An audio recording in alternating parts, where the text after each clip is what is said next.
আমাদের প্রতি 5 ওয়াক্তের নামাজকে ফরজ করেছেন। আমরা সেই হুকুম থেকে আমরা দূরে ফিরে রয়েছি। আমরা আল্লাহর নামাজ আদায় করি না, আমরা আল্লাহর ইবাদত করি না, আমরা আল্লাহর বান্দাগি করি না, কিন্তু তোমার মায়ের সঙ্গে করা ওয়াদা তুমি ভঙ্গ করতে পারছো না।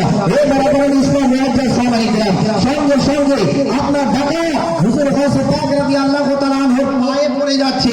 আপনার পায়ে পড়ে দেওয়ার পরে হুজুর গাউসে পাক রাদিয়াল্লাহু তাআলা আনহু আপনার পা ধরে কাঁদতে আরম্ভ করতেছে আর বলতেছে, হুজুর আপনি আমাকে আপনার হাতে হাত রেখে আমাকে বায়াত করেন, আমাকে মুসলমান করেন। হে বরাবর ইসলাম মুআজ্জাজ সামাইয়ে দিলাম। যত ডাকাত ছিল বরাবর সমস্ত ডাকাত হুজুর গাউসে পাক রাদিয়াল্লাহু তাআলা আনহু হাতে ওই সময় হাত রেখে কালেমা পড়ে মুসলমান হয়ে গেলেন। সুবহানাল্লাহ।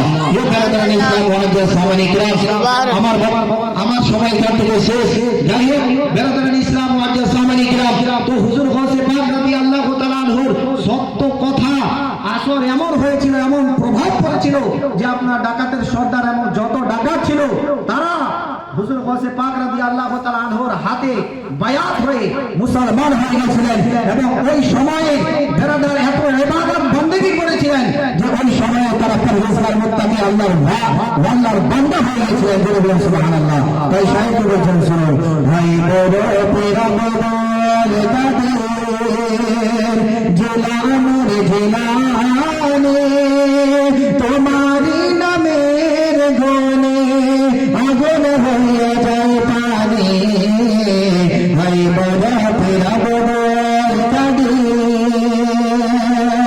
ভাই বড় পেরামদার দাদে জেলানে জেলানে তোমারি নামের গনে আগুন হয়ে যায় পানি। ভাই বড় পেরামদার দাদে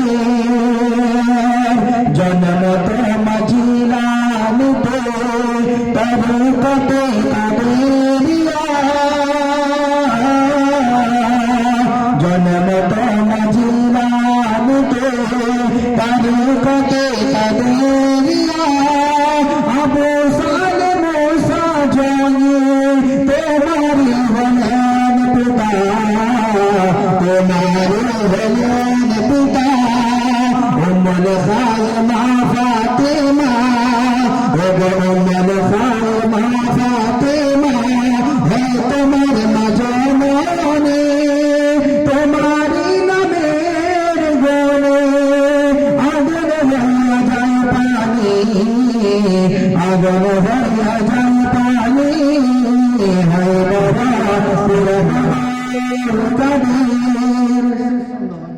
সুবহানাল্লাহ। যখন তোমার মাঝে নবী কোরআন পড়ে গর্ভে রেখে সন্তান,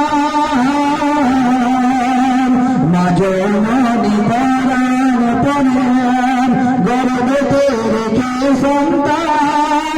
18টি পারা কোরআন মুখস্থ করিয়া যান, মুখস্থ করিয়া যান।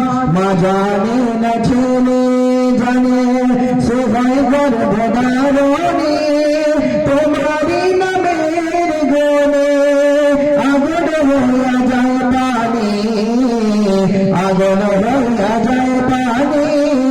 হাই বাবা পেরামদার কাদের জিলানের জিলানে তোমারি নামের গনে আগুন হইয়া যায় পানি। আগুন হইয়া যায় পানি। বরাবর ইসলাম, আমি আপনাদের সম্মুখে পবিত্র কালামুল্লাহ শরীফ থেকে আয়াতে কারিমা তেলাওয়াত করেছিলাম। মহান আল্লাহ রাব্বুল আলামিন ইরশাদ করছেন, আলা ইন্না আউলিয়া আল্লাহি লা খাউফুন আলাইহিম ওয়া লা হুম ইয়াহজানুন। নিশ্চয়ই শুনে নাও, যারা আল্লাহর ওয়ালি তাদের না কোনো ভয় আছে না কোনো লক্ষ্য আছে। বরাবর ইসলাম, আমাদের সকলকে যেন আল্লাহর ওয়ালি বলে আপনার রাস্তায় চলা তৌফিক দান করেন। সকলে বলুন আল্লাহুম্মা আমিন। এখান থেকে আমরা নিজের বক্তব্য করছি। যদি বলার মাধ্যমে ভয় ভ্রান্তি খোদার ওয়াস্তে ফোন করাটি একবার আমার সঙ্গে সঙ্গে আপনারা তওবা করে নিন। আস্তাগফিরুল্লাহ রাব্বি মিন কুল্লি যানবিন ওয়া আতুবু ইলাইহি লা হাওলা ওয়া লা কুওয়াতা ইল্লা বিল্লাহিল আলিয়্যিল আযীম। লা ইলাহা ইল্লাল্লাহু মুহাম্মাদুর রাসূলুল্লাহ সাল্লাল্লাহু তাআলা আলাইহি ওয়াসাল্লাম ওয়া মা আলাইনা ইল্লাল বালাগ। আসসালামু আলাইকুম ওয়া রাহমাতুল্লাহি ওয়া বারাকাতুহু।